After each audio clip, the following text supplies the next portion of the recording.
Hi again then guys, and welcome to another look back to the past, the very early past again of the Gran Turismo franchise, to GT2, to one of the most significant performance cars in the game, certainly one of the most powerful, definitely one of the fastest, so much so that it would kind of go on to become an icon of the franchise. It's definitely up there with stuff like the Toyota GT1 and the Suzuki Escudo in terms of just how long it's been in the franchise for and how overwhelmingly quick it pretty much always is. Now on Gran Turismo 6 in particular, the Speed 12 of course felt a little bit muted in terms of top end potential compared to its peers and rivals, but on all of the other games it's one of the fastest cars around, which is exactly how it should be.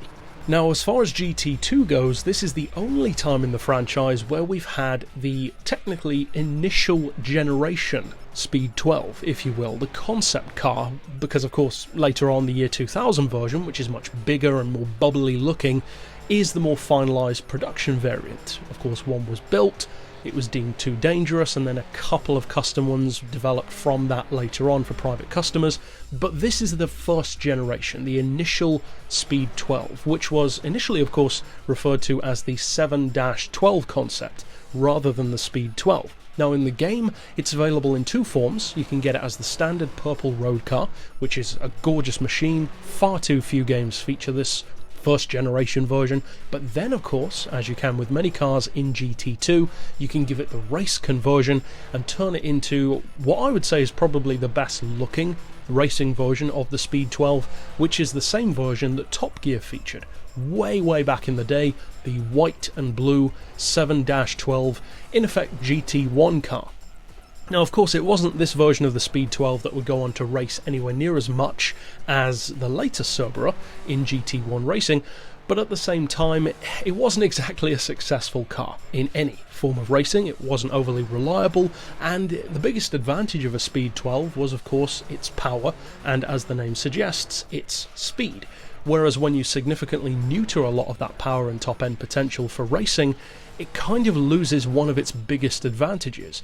However, in the game, this particular Speed 12 is one of the very few of the franchise, if not the only one in fact. I believe you can actually buy it in all of the other games, but in this one you have to win it. You cannot buy this car, and you actually win it from the third event in Gran Turismo All-Stars. It's a Red Rock Valley race, and you win this vehicle for it. So it's not an overly difficult vehicle to attain, and when you do, of course, you have high hopes of it. Now, of course, if you ask any new Gran Turismo player, at least somebody who's played any, up until GT6 at least, they know immediately what a Speed 12 is. It's a legendary, you could even say notorious, performance car.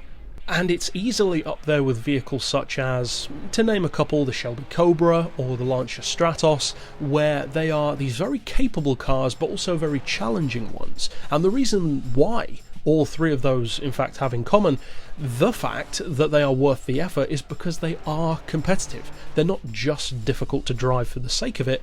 When you do master them, they're very good cars. This is a car with over 800 horsepower. In the game, you can drop the weight to less than 850 kilos. So the horsepower per tonne on this thing is 953, which is one of the highest in the game. And of course, with that kind of ultra high power, it's also got 663 pound-feet of torque. And when you slam all of that and cram it all into this ultra lightweight package, well, of course it's going to be a challenge to drive. It's got over 200 horsepower more than the McLaren F1 had in a lighter package with arguably less advanced technology behind it. But one of the things that I like to think about between the McLaren F1 and the Speed 12 is that the McLaren F1 is often thought of as being the surgical scalpel to the blunt object that is the Speed 12, in effect, like a scalpel versus a sledgehammer. That's actually not really true, because funnily enough that same attitude applies to the Veyron versus the SSC Ultimate Aero. The Veyron is considered to be the technically advanced, precision-engineered machine, and the Ultimate Aero is just the big American twin-turbo sledgehammer in comparison. But just like with the Speed 12, that's not true. because a lot of thought and engineering did go into the Speed 12, it was just directed in a different way. It's a much more traditional approach to making a supercar and to making a race car. It's a very old school vehicle. It is the pure analog to the, in effect, digital McLaren F1, even though by today's standards both of them feel analog and they're all the better for it. As far as in the game goes, it's really cool to have this old school Speed 12 featured, and I like that we at least have this one occasion that we can go back to experience this car, because as I said earlier on in the video, there are so few games that actually give you the chance to drive it. And of course TOCA also does. In the earlier PS1 era games, you can drive the more race bred version with the wing as well. But apart from that, there aren't that many games to feature it, and that really is a shame. Overall though, I would definitely highly recommend trying to unlock this car. It's a fantastic collector's piece, and of course if you do the event twice, you could keep one as the purple road car and then upgrade one into the race car. Why not have two of them? But that's it for this pick overall. Of course, I'll see you guys next time, and for now, as always, thanks for watching.